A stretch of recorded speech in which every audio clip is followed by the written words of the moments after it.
আসসালামু আলাইকুম। ছাত্রছাত্রী থেকে চাকরিজীবী সকল শ্রেণী পেশার মানুষ যারা কম্পিউটার ব্যবহার করেন তাদের সকলের অন্যতম একটি প্রধান কাজ হলো কম্পিউটারে লেখালেখি করা। আপনি যদি কম্পিউটারে একজন পারদর্শী হতে চান বা অফিসিয়াল জব পেতে চান কিংবা একজন স্মার্ট কম্পিউটার ইউজার হতে চান, তাহলে অবশ্যই আপনাকে কম্পিউটারে লেখালেখি অর্থাৎ মাইক্রোসফট ওয়ার্ড শিখতে হবে। আজ থেকে আমরা এই মাইক্রোসফট ওয়ার্ডের কাজ শিখব, অর্থাৎ কম্পিউটারে লেখালেখি শিখব। যেহেতু এই বিষয়ে একাধিক ভিডিও থাকবে, সেহেতু পাশে থাকা বেল আইকনটি ক্লিক করে রাখবেন। এতে করে আমাদের পরবর্তী ভিডিও আপনি খুব সহজেই পেয়ে যাবেন।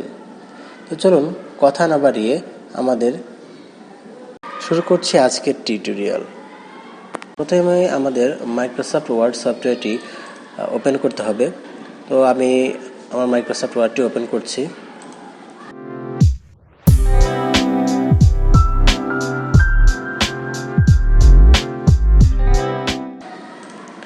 মাইক্রোসফট ওয়ার্ডটি ওপেন হলে এরকম একটি ইন্টারফেস দেখাবে। এখানে আপনারা দেখতে পাচ্ছেন ডান পাশে বেশ কয়েকটি ফরম্যাট দেয়া আছে। আপনারা চাইলে এই সকল ফরম্যাটে কাজ করতে পারেন। এখানে সকল ফরম্যাট তৈরি করাই আছে, আপনারা শুধু এখানে এডিট করে নিয়ে কাজ করতে পারেন।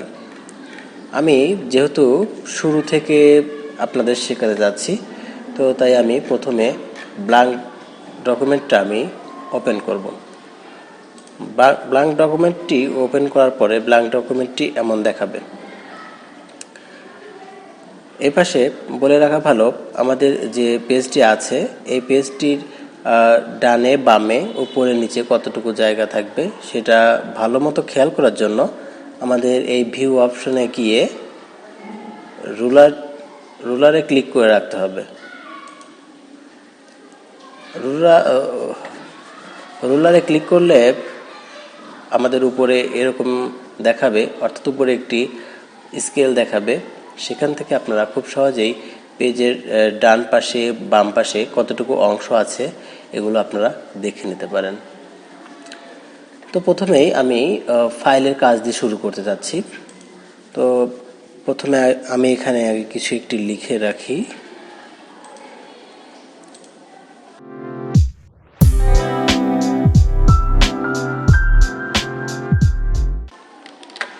আচ্ছা, কিছু একটা লিখে রাখলাম যাতে আমাদের বুঝতে সুবিধা হয়। তো এখন আমরা ফাইলের কাজটি দেখব, আসলে ফাইলে কিভাবে কাজটি করতে হয়। আমরা ফাইলে ক্লিক করব। ফাইলে ক্লিক করার পরে প্রথমে আছে ইনফো অর্থাৎ ইনফরমেশন। আমরা এই ফাইলের সকলের অর্থাৎ আমাদের যে ফাইলটি নিয়ে আমরা কাজ করছি, অর্থাৎ যে ডকুমেন্টটা নিয়ে আমরা কাজ করছি সেই ডকুমেন্টের বিস্তারিত বিষয় এখানে দেখাবে। আপনি চাইলে এখানে প্রোটেক্ট ডকুমেন্ট এই অপশনটি ব্যবহার করে আপনার ডকুমেন্টটি আপনি পাসওয়ার্ড প্রোটেকশন দিয়ে রাখতে পারেন। আমরা পরবর্তীতে এগুলো আমরা দেখাবো। এবারে চলে আসি নিউতে। ধরেন আপনি একটি কাজ করলেন, কাজ করতে আপনি প্রয়োজন বোধ করলেন আপনাকে একটি নিউ ডকুমেন্ট খুলতে হবে। সেক্ষেত্রে আপনাকে এই নিউতে ক্লিক করলে নতুন ডকুমেন্ট খুলে যাবে। সেক্ষেত্রে আমি এখানে ক্লিক করছি। ক্লিক করার পরে দেখতে পাচ্ছেন আবার সেই প্রথমের মতো করে সেই ইন্টারফেসটা আসছে। এখান থেকে ব্ল্যাঙ্ক ডকুমেন্ট নিচ্ছি, দেখেন এটা ব্ল্যাঙ্ক। এখন যদি আমরা টাস্ক বারে গিয়ে আমাদের মাউসের কার্সরটি রাখি, এখন দেখা যাবে আমাদের কাছে দুটি ডকুমেন্ট আছে, একটি প্রথমটি এবং পরেরটি যেটা মাত্র আমরা ক্রিয়েট করলাম সেটা। তো আমি এটা কেটে দিচ্ছি। এরপরে আবার ফাইলে গিয়ে দেখেন এরপর আছে হচ্ছে ওপেনটা বুঝতে পারছেন যেটা খোলা। আপনি এ যাবৎ যেগুলো কাজ করেছেন মাইক্রোসফট ওয়ার্ডে সেটা আপনি যেখানে সেভ করে রেখেছেন, আপনি চাইলে সেখানে গিয়ে ব্রাউজ ফাইলে এখানে ক্লিক করে আপনি সেইখানে গিয়ে আপনার কাঙ্ক্ষিত সেই ফাইলটি আপনি ওপেন করতে পারেন। আশা করি বুঝতে পেরেছেন। এবার সেভ অপশনটি আমরা ব্যবহার করি ফাইলটি সংরক্ষণ করার জন্য। ধরুন আমি এই ফাইলটি এখন সেভ করব, তাহলে সেক্ষেত্রে ফাইলে যেতে হবে। ফাইলে গিয়ে আমি সেভে ক্লিক করলে আমাকে লোকেশন দেখাতে বলবে যে এই ফাইলটি ঠিক কোন জায়গাটাতে সেভ হয়ে থাকবে। আমি এখানে গিয়ে ব্রাউজে ক্লিক করব। ব্রাউজে ক্লিক করে ডেস্কটপে আমি একটি ফোল্ডার তৈরি করে নিচ্ছি। নিউতে একটা ফোল্ডার, নিউ ফোল্ডারের মধ্যে আমি এটা সেভ করতে যাচ্ছি। এখানে সেভ করে দিলাম। এখন এখানে যদি আমরা আরও কিছু লিখি,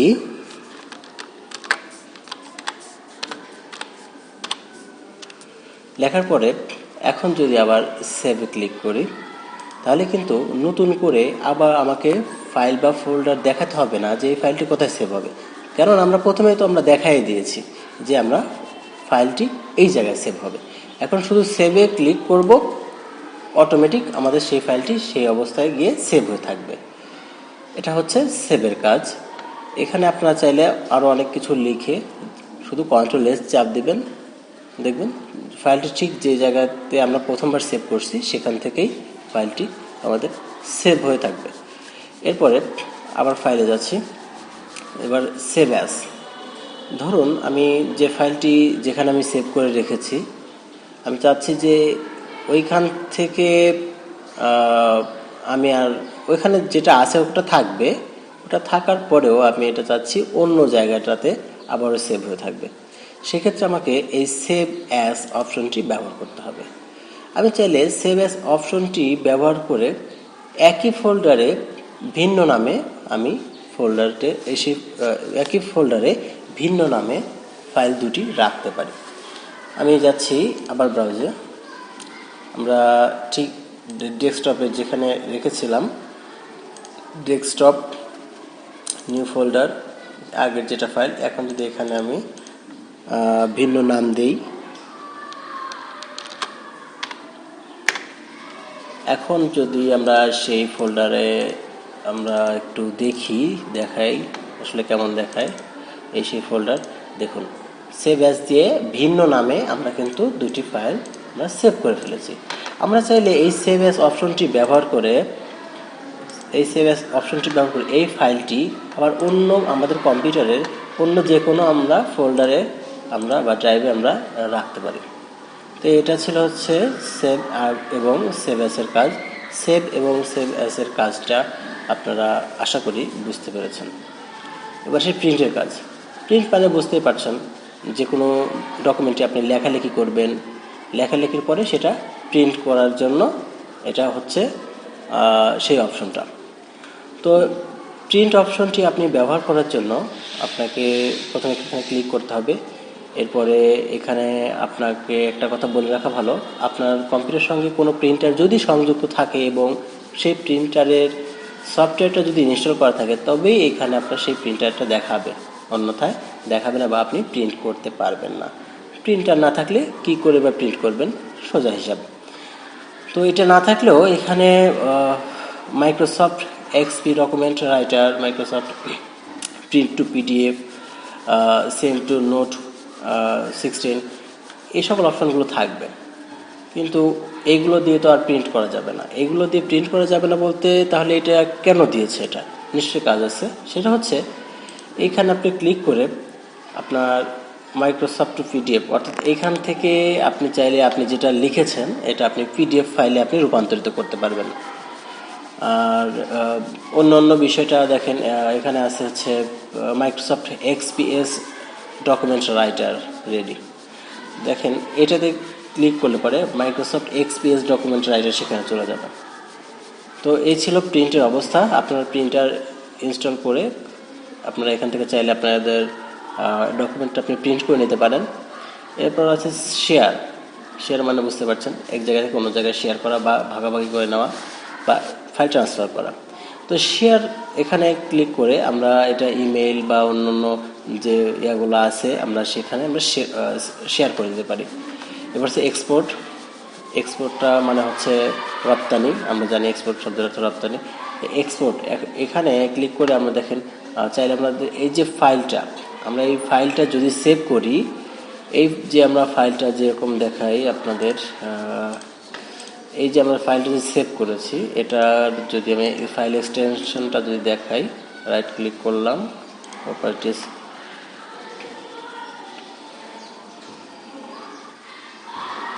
দেখেন এই ফাইলটার শেষে